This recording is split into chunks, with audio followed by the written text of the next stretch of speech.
Deixa eu te falar, você tem promessa, amém? Vou falar mais uma vez, só você que tem fé, você toma posse dessa palavra. Há promessas sobre a sua vida, amém. Aleluias, há promessas sobre a sua vida. Há uma promessa, e melhor, o que são promessas? São palavras que determinam aquilo que Deus quer para mim e para a sua vida, amém? Então as promessas de Deus para mim e para a sua vida são palavras dele que determinam qual é o plano que ele, Deus, tem para mim e para a sua vida, ok? Agora, a primeira promessa que eu e você nós precisamos entender, que ela é a chave de tudo, é a que começa a destravar todas as outras. É mais ou menos assim, a partir do momento que você vive isso, a partir do momento que você aceita, ou a partir do momento que você acha essa chave, todas as outras começam a ser abertas, todos os outros cadeados começam a ser abertos. A primeira promessa que eu e você, nós precisamos tomar posse de tal forma que nada nos abale, está lá em João capítulo 1, verso 12, que diz que todos aqueles que receberam e creram em seu nome, deu-lhes o direito de serem chamados filhos de Deus. A primeira promessa que eu e você nós precisamos tomar posse é que a partir do momento que você aceitou Jesus Cristo como seu único e verdadeiro Salvador, você é filho. Você é filha, amém? Você é filha. E eu estou falando filho e filha de um pai poderoso, de um pai que ele é dono de todo esse mundo, de um pai que tem um plano para você. Porque só tem uma forma de nós vivermos aquilo que o pai preparou, sendo filhos. Não tem como você querer viver aquilo que o pai planejou sem você ser filho. Porque o pai só é pai quando existe o quê? Filho. Senão você não é pai. Ok? Então quando você entende que existem promessas de Deus para a sua vida, existe um plano bom, perfeito e agradável de Deus para a sua vida, quando você passa a entender isso, quando você passa a aceitar Jesus Cristo como seu único e verdadeiro Salvador, você é filho de Deus. E você passa a entrar num curso, você passa a entrar numa rota de um plano que Ele, Deus Pai, planejou para a sua vida. Então você para de querer andar em caminhos tortos, errantes, e Provérbios, eu estou fazendo lives todos os dias às 6h57 da manhã, hoje foi o capítulo 5 de Provérbios, e algo que me chama a atenção nos 5 primeiros, é que ele fala assim, os seus pés caminham para a morte. Sabe, meus irmãos, sabe o que eu aprendo com isso? É que eu sem Jesus, eu caminho todo dia para a morte. Eu sem Jesus, eu caminho todos os dias para a prisão. Tem um provérbio que fala que os meus pés me levam à prisão. A prisão o quê? De um espaço? Também, mas a prisão do seu intelecto. A prisão de coisas que têm aprisionado a sua mente.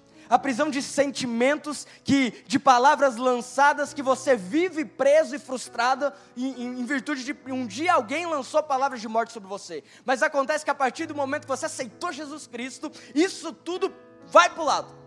Isso tudo é deixado de lado. Por quê? Porque naturalmente eu e você nós estamos caminhando para a morte, mas quando Jesus entra, agora sobrenaturalmente eu e você nós caminhamos para a vida.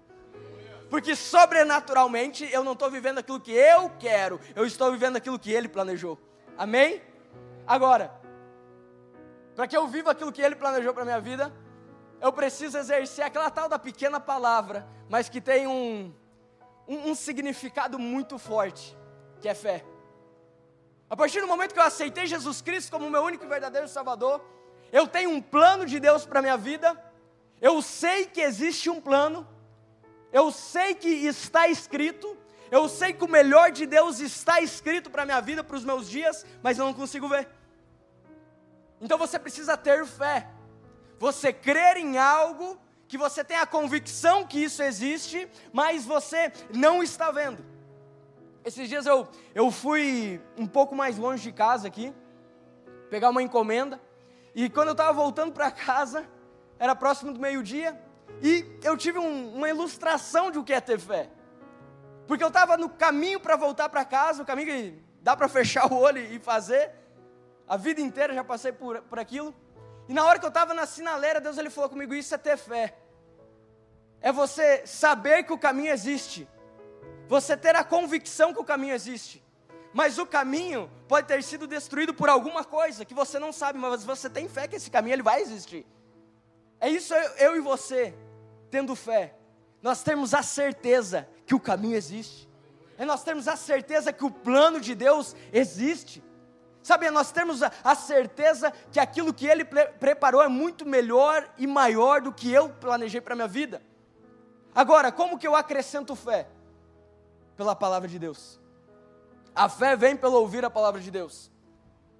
E é tão importante eu e você nós escutarmos a palavra de Deus, é tão importante nós meditarmos na palavra de Deus, é tão importante nós estarmos atentos àquilo que Deus tem falado para a minha vida, para a sua vida, porque tudo muda.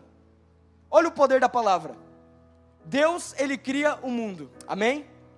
E Ele fala, no primeiro dia, haja luz, mas o sol só apareceu no quarto. Deixa eu te falar algo, mais importante que você ver, é você acreditar em quem te falou, amém? Mais importante que você estar vendo, é você acreditar que aquele que prometeu, Ele já deixou preparado aquilo. Mais importante que você está vendo, é você tomar posse de uma palavra de Deus, que aquilo que Ele prometeu já está pronto, é questão de tempo para que aconteça, amém? Agora, existem 2 homens na Bíblia que eu quero falar aqui essa noite, rapidamente, que tiveram atitudes diferenciadas a partir do momento que entenderam isso. Entenda, você tem promessas de Deus, amém? Você tem promessas de Deus, palavras de Deus para a sua vida.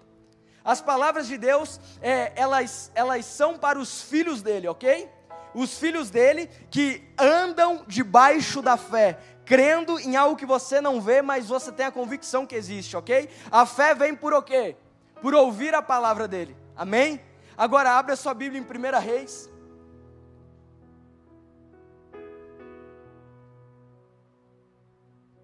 Capítulo 18.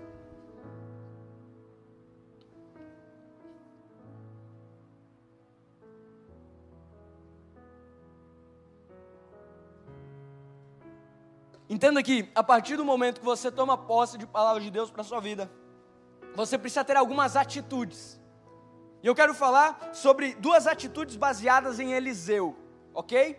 E o texto diz assim: muito tempo depois veio a palavra do Senhor a Elias, baseada em Elias, no 3º ano, dizendo: vai, apresenta-te a Acabe, porque darei chuva sobre a terra. Presta atenção. Partiu, pois, Elias apresentar-se a Acabe, e a fome era extrema em Samaria. Meus irmãos, nós precisamos aprender algo aqui. Nós precisamos entender algo aqui essa noite. Que o contexto onde Elias ele recebe essa palavra de Deus, era um contexto onde fazia 3 anos que não chovia.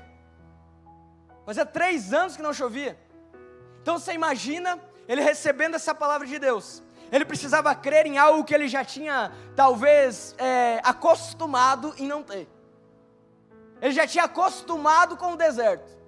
Sabe, às vezes, você vem em um culto, ou você encontra pessoas que lançam palavras de vida sobre você, mas você está tão acostumado com o deserto, que não consegue acreditar. Você está tão acostumado com a falta de chuva, que você não consegue tomar posse. Mas olha só, um homem que era temente a Deus, um homem que era um profeta de Deus, ele recebe essa palavra de Deus. Mas agora entenda o contexto que isso tudo está acontecendo. Era um contexto onde os profetas, eles eram perseguidos. Os profetas do Senhor estavam sendo perseguidos, estavam sendo mortos. Elias estava escondido lá. Então quando Deus ele chama Elias, ele precisa primeiro crer em algo que fazia tempo que ele não via. Ele precisava separar aquilo que parecia coisa da sua cabeça do que aquilo que Deus estava falando. Ele precisava ter essa distinção e ele precisava assumir um risco, porque ele era conhecido. Ele precisava assumir um risco de colocar a sua cara para bater, ir para a estrada e encontrar Acabe. Sabe, o que eu aprendo com essa história? A primeira coisa que eu e você precisamos entender, a partir do momento que nós recebemos promessas de Deus, é que eu e você nós precisamos assumir riscos. Nós precisamos assumir risco, mas não de uma forma imprudente, mas de uma forma de alguém que crê no sobrenatural de Deus, de alguém que crê em uma palavra de Deus para a sua vida. Sabe, meus irmãos, aquilo que é possível não é milagre. Aquilo que é possível é aquilo que você, guardando dinheiro, estudando, trabalhando, consegue. Mas aquilo que Deus prometeu, que você olha e fala assim, meu Deus, isso é impossível. É isso que Ele quer, que você tenha uma atitude para que você promova o milagre. Sabe, aquilo que você olha e fala assim, é impossível que isso aconteça. Aí é que é Deus que vai cuidar. Aí é que Ele vai quebrar a lógica dos 2 mais 2 igual a 4. Aí é que Ele quebra a sua racionalidade. E Ele deixa eu te falar mais uma coisa aqui. Ele é especialista em pegar causas impossíveis para transformar, para quebrar a lógica. Tem pessoas aqui, assim como eu, que eram improváveis, mas Deus pega, transforma para mostrar que é Ele que faz. Amém? Deus vai te pegar e te mostrar que não é você, não é como aonde você foi criado, não é o que você sabe, mas é aquilo que Ele quer para você. É o plano dEle para você, é aquilo que Ele escreveu para a sua vida, é a promessa que Ele tem para os seus dias. Amém? É Ele que quebra a lógica. Você crer em palavras de Deus para a sua vida, você precisa assumir riscos. Você precisa sair da sua zona de conforto. Amém? Agora o texto continua. E é um capítulo muito rico, você pode ler em casa, depois várias histórias. Ou melhor, uma história só, mas com várias partes. É fantástico o que acontece aqui, o agir de Deus. Mas eu gostaria que você pulasse lá para o verso 43.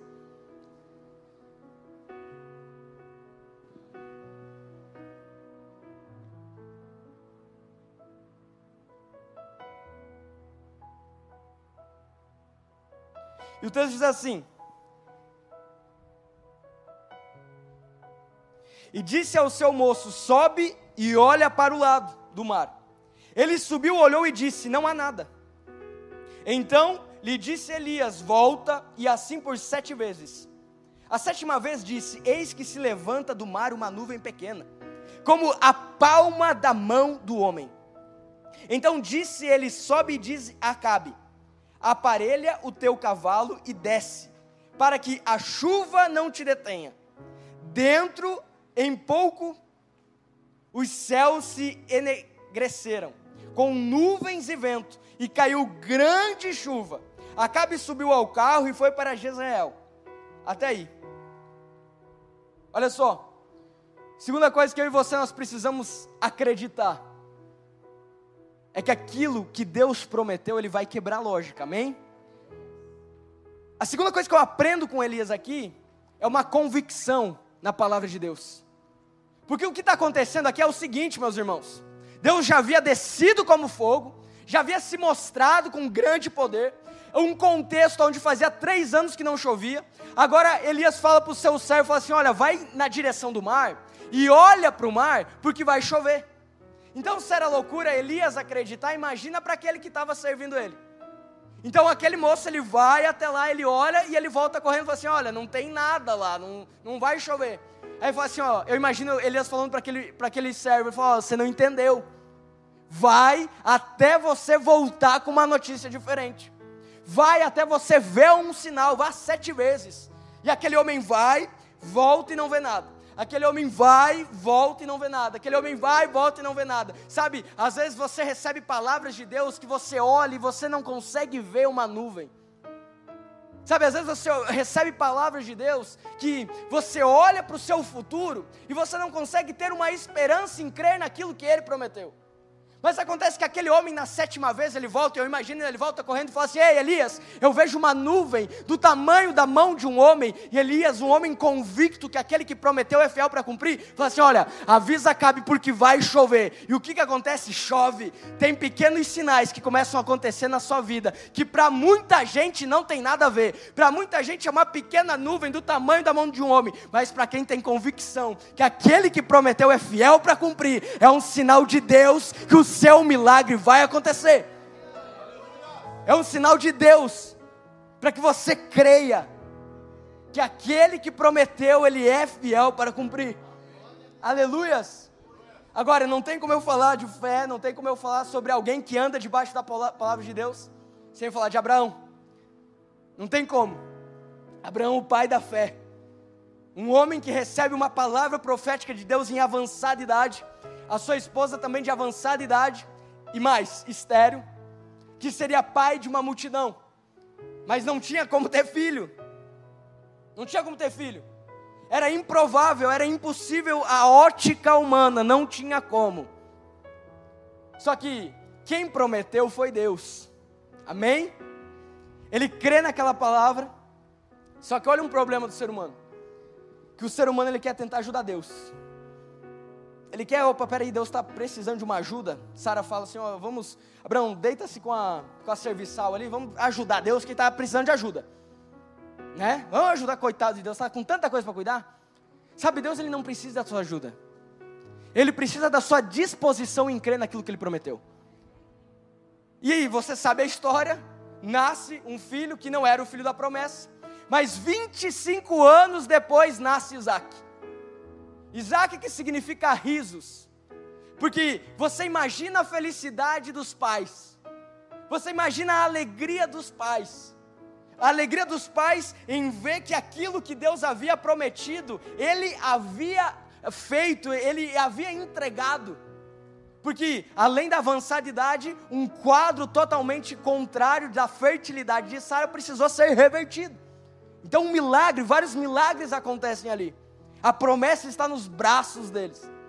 25 anos, meus irmãos. Aquilo que Deus ele prometeu para mim e para a sua vida, é para a nossa vida, e não para amanhã. O que isso significa? Que Deus ele constrói árvores, e não simplesmente cogumelo. Porque o cogumelo chove na umidade, de um dia para o outro você ergue lá, o negócio está vivo. Mas de um dia para o outro ele morre. Mas a árvore demora anos, até que você vê, vem vendaval, vem chuva, cai prédio, cai casa, cai tudo, mas a árvore não cai.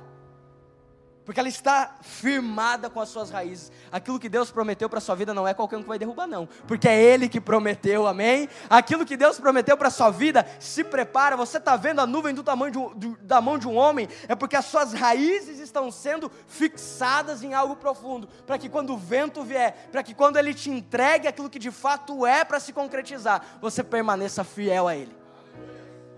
Agora, não sei se você já parou para pensar, mas é muito provável que sim.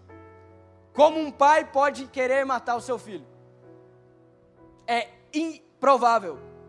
Não tem como pensar. Quem aqui é pai sabe o que eu estou falando. Não tem como você pensar. A cena de você levar o seu filho, o processo todo, o filho pedindo, pai, cadê o cordeiro? O pai ali dando, Deus vai prover. Preparando todo o arsenal para a viagem, para o holocausto de um cordeiro, para oferecer o cordeiro. Imagina o filme passando na cabeça de Abraão. Mas olha só, apesar de um contexto totalmente desfavorável aos olhos humanos, algo improvável, sabe por que Abraão, ele entrega Isaac, e ele está prestes a sacrificar o seu filho, e ele só para porque Deus ele fala com ele? Abra sua Bíblia em Hebreus capítulo 11, verso 19.